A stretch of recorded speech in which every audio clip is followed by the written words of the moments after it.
Good morning student. आज हम Hindi grammar का एक भाग लिंग, जिसको हम इंग्लिश में जेंडर बोलते हैं, उसको समझेंगे और पढ़ेंगे। ठीक है। सबसे पहले संज्ञा के जिस रूप में, इसकी यदि हम परिभाषा की बात करें तो परिभाषा क्या हो जाएगी कि संज्ञा के जिस रूप में यह ज्ञात हो कि वह पुरुष जाति का है या स्त्री जाति का, उसे हम क्या कहते हैं? लिंग कहते हैं। फिर से देखिए परिभाषा एक बार। संज्ञा के जिस रूप से यह ज्ञात हो कि वह पुरुष जाति का है या स्त्री जाति का, उसे लिंग कहते हैं। लिंग का अर्थ, अगर हम लिंग शब्द सुनते हैं तो उसका अर्थ क्या होता है? चिन्ह। ठीक है, जो ये संबोधित करता है कि वह स्त्री जाति का है या पुरुष जाति का। लिंग के भेद, तो लिंग के कितने भेद होते हैं? 2 भेद होते हैं, स्त्रीलिंग और पुल्लिंग। याद रखिएगा, लिंग के कितने भेद होते हैं? तो लिंग के 2 भेद होते हैं, स्त्रीलिंग और पुल्लिंग। स्त्रीलिंग की परिभाषा की बात की जाए तो जो शब्द स्त्री जाति का बोध कराते हैं, स्त्रीलिंग वही होगा जो शब्द क्या कराएंगे? हमें स्त्री जाति का बोध कराएंगे, तो वो क्या कहलाएंगे? स्त्रीलिंग कहलाएंगे। उदाहरण के लिए गायिका, घोड़ी, लेखिका और कुम्हारिन। अब पुल्लिंग की बात की जाए तो जो शब्द पुरुष जाति का बोध कराते हैं वह पुल्लिंग कहलाते हैं। ठीक, उदाहरण के लिए कुम्हार, नाई, घोड़ा, लेखक। फिर से देखिए एक बार संज्ञा की संज्ञा लिंग की परिभाषा के संज्ञा के जिस रूप में यह ज्ञात हो कि वह पुरुष जाति का या स्त्री जाति का, उसे लिंग कहते हैं। लिंग का अर्थ चिन्ह। लिंग के भेद, लिंग के 2 भेद होते हैं, स्त्रीलिंग और पुल्लिंग। जो स्त्री जाति का बोध कराएगा वो स्त्रीलिंग, जो पुरुष जाति का बोध कराएगा वो पुल्लिंग।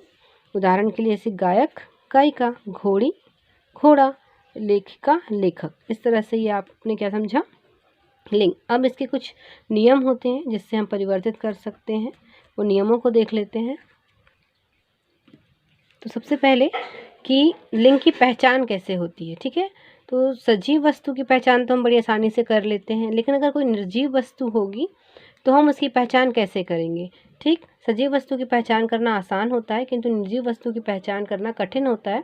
इसलिए आप अगर वाक्य में कोई लिंग हो तो, मतलब वाक्य में कोई लिंग हो तो हम कैसे पहचानेंगे?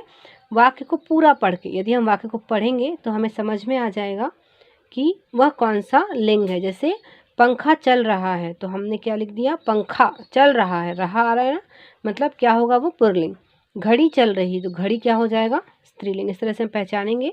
और देखिए प्राणी अर्थात कोई जानवर है, उसे हम कैसे पहचानेंगे कि वो पुल्लिंग है या स्त्रीलिंग है? तो बिच्छू, कौआ, खटमल, तोता, कछुआ, उल्लू, ये सब हमेशा पुल्लिंग ही रहते हैं, इनके कभी स्त्रीलिंग नहीं बनते हैं।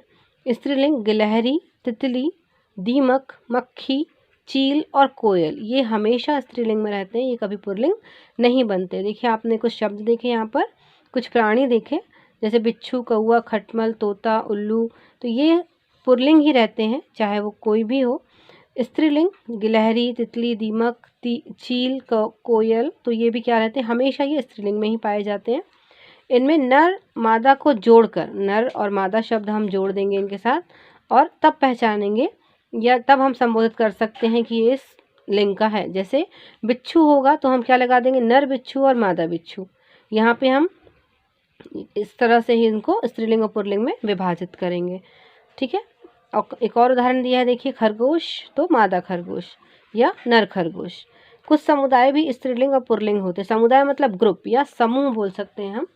तो कुछ समूह भी स्त्रीलिंग होते हैं, जैसे स्त्रीलिंग भीड़, टोली, सरकार, कक्षा, कमेटी और समिति, तो ये स्त्रीलिंग में आते हैं। फिर से देखिए, भीड़, टोली, सरकार, कक्षा, कमेटी और समिति।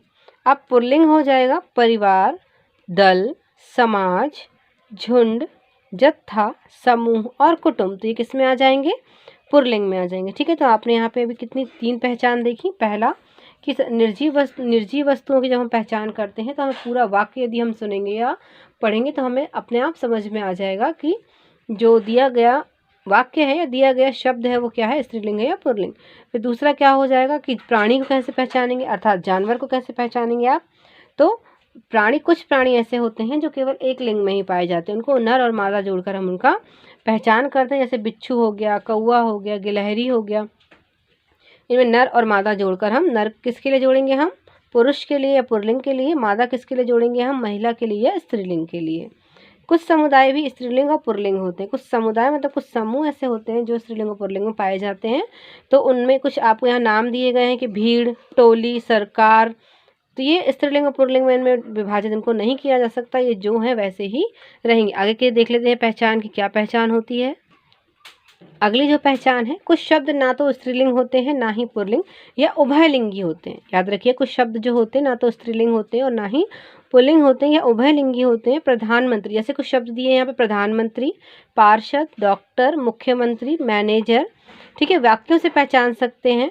तो यहाँ पर प्रधानमंत्री होगा, कोई हम जैसे बोलेंगे वहाँ के प्रधानमंत्री, तब हम वाक्य सुनकर पता चलेगा कि कोई पुरुष प्रधानमंत्री है या कोई महिला प्रधानमंत्री है। लेकिन जितने भी ये दिए गए हैं, जितने भी ये पोस्ट दी गई हैं, पद दिए गए हैं, तो उस पर स्त्रीलिंग या पुल्लिंग नहीं होता है। हम वाक्य को सुनकर पहचान कर सकते हैं।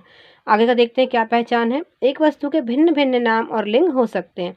अब एक वस्तु जो है, मान लीजिए उसके अगर अलग अलग नाम होंगे तो क्या हो सकता है, जैसे ग्रंथ दिया है तो ग्रंथ क्या होगा, पुल्लिंग।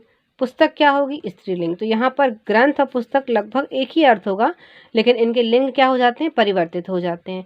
ठीक है, तो अभी आपने लिंग को समझा और पढ़ा, आपने लिंग की पहचान पढ़ी और इसे कुछ इसकी परिभाषा और इसके प्रकारों को देखा। आपको इसको कॉपी में नोट डाउन करना है और इसको याद करना है। आगे हम इसके कल नियम देखेंगे कैसे लिंग को परिवर्तित किया जाता है और कुछ उदाहरण आपको समझाए जाएंगे और आपको होमवर्क भी मिलेगा। आपको अभी जो आज का होमवर्क है, आपको क्या करना है, इसको समझना है और अपनी कॉपी में नोट करना है। परिभाषा, प्रकार, उदाहरण और लिंग पहचानने के नियम।